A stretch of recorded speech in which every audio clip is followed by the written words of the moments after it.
एक दिवसीय दौरे पर वाराणसी पहुंचे डिप्टी सीएम केशव प्रसाद मौर्य भारत रत्न और पूर्व प्रधानमंत्री अटल बिहारी वाजपेयी के जन्मदिन के शताब्दी समारोह पर चित्र प्रदर्शनी का अवलोकन किया।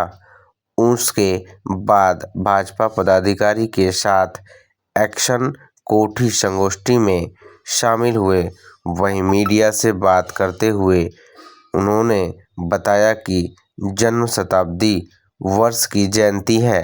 देश के लिए, समाज के लिए, शिक्षा के लिए, देश की सुरक्षा के लिए, स्वतंत्रता संग्राम के लिए, मां गंगा के लिए योगदान है। वहीं अंबेडकर को लेकर विपक्ष के हमलावर होने के सवाल पर कहा कि विपक्ष मुद्दा विहीन है। दूसरा, विपक्ष के साथ अगर आप देखें तो जनता नहीं है। परम पूज्य अटल बिहारी वाजपेयी की जन्म शताब्दी वर्ष की जयंती है। आज 100 वर्ष पूज्य अटल जी के जन्म को पूरे हुए हैं। सशरीर वो हमारे बीच में नहीं है, लेकिन उनके आदर्श, उनकी कविताएं, उनकी पत्रकारिता की लेखनी, प्रधानमंत्री के रूप में उनके द्वारा की गई देश की सेवा, और उन्होंने ऐसे आदर्श स्थापित किए, ऐसी पीढ़ी खड़ी की है जिसमें देश के प्रधानमंत्री माननीय श्री नरेंद्र मोदी जी भी हैं, जो अटल जी के अधूरे स्वप्न को पूरा करने का काम कर रहे हैं। आज परम पूज्य अटल जी की जन्म शताब्दी वर्ष पर मैं अपनी विनम्र श्रद्धांजलि अर्पित करते हुए उन्हें नमन करता हूं। काशी में हूं, दूसरे भारत रत्न पंडित महामना मालवीय जी को भी उनकी जयंती पर नमन करता हूं।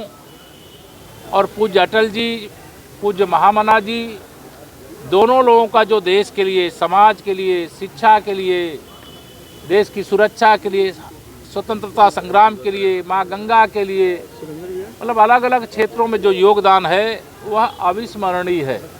कभी न तो वर्तमान पीढ़ी भूल सकती है, न आने वाली पीढ़ियां भूल लेंगी। मैं पूज्य अटल जी की जन्म जयंती के अवसर पर यहाँ भारतीय जनता पार्टी के द्वारा जो प्रदर्शनी लगी है उसका अभी क्षेत्रीय अध्यक्ष दिलीप जी, जिला के अध्यक्ष हंसराज जी, हमारे विद्यासागर जी कहाँ गए, हमारे महानगर के अध्यक्ष विद्यासागर जी और सभी पार्टी के हमारे माननीय जनप्रतिनिधिगण, सब लोगों ने मिलकर के अभी इसका उद्घाटन किया है। अभी संगोष्ठी है और मैं आज के दिन यही कहूँगा कि जो सुशासन की नींव रखी थी पूज्य अटल जी ने, आज उसे सुशासन दिवस के रूप में मना करके देश की 140 करोड़ जनता के जीवन की ज़रूरतों को पूरा करने की एक योग्य रणनीति बना करके भारतीय जनता पार्टी की जो डबल इंजन सरकार है, केंद्र में माननीय विपक्ष लगातार हमलावर है, वो अपील करने की बात कर रहा है। देखिए, विपक्ष मुद्दा विहीन है, एक।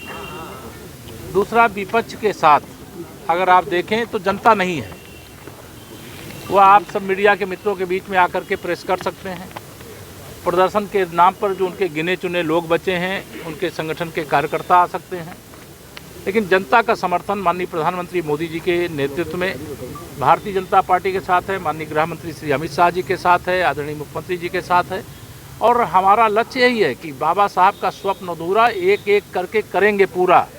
और कांग्रेस का तो इतिहास ही है, बाबा साहब का दर दर पर अपमान करने का पाप किया है, अपराध किया है, उसकी सज़ा कांग्रेस को मिली है और कड़ी सज़ा आने वाले समय में मिलेगी। ये रंगे सियार की तरह, जिनके नीली शर्ट और नीली साड़ी पहनने से बाबा साहब के अनुयायी नहीं हो जाएंगे। कांग्रेस इस बात का जवाब दे कि संविधान सभा में शामिल होने के लिए बाबा साहब को पश्चिम बंगाल की ओर से क्यों आना पड़ा। कांग्रेस की सरकार जाने के बाद भारतीय जनता पार्टी के समर्थन से वीपी सिंह जी के नेतृत्व में जो सरकार थी, उस समय भारत रत्न उनको मिला।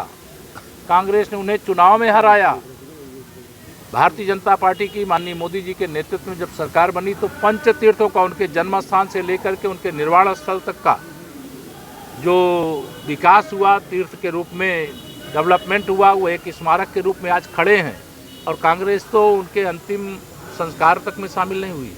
लखनऊ की कानून व्यवस्था और वाराणसी में कल एक घटना हुई, 8 वर्षीय बच्ची। नहीं, कानून व्यवस्था से को जो लेकर खिलवाड़, लगातार सपा उस पे हमला हो रहा है। कानून व्यवस्था से जो खिलवाड़ करेगा, पाताल के अंदर भी घुसा होगा, तो आप भरोसा रखिए उत्तर प्रदेश की पुलिस उसे खींच लाएगी, पकड़ लाएगी और उसके खिलाफ कानून के हिसाब से कार्रवाई करेगी। जैसे रहे होंगे वैसे वो दूसरे के बारे में सोचते होंगे, लेकिन सुशासन और विकास यह भारतीय जनता पार्टी का फार्मूला है।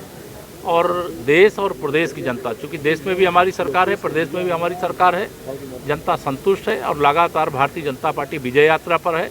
समाजवादी पार्टी आने वाले समय में समाप्तवादी पार्टी बनेगी, कांग्रेस मुक्त भारत बनेगा और भारतीय जनता पार्टी का परचम 2027 में 2017 की तरह लहराएगा और 2047 तक सपा हो, बसपा हो, कांग्रेस हो, अलग अलग लड़े, चाहे मिल करके लड़े, ना हाथी चलेगा, ना साइकिल चलेगी, ना पंजा टिकेगा।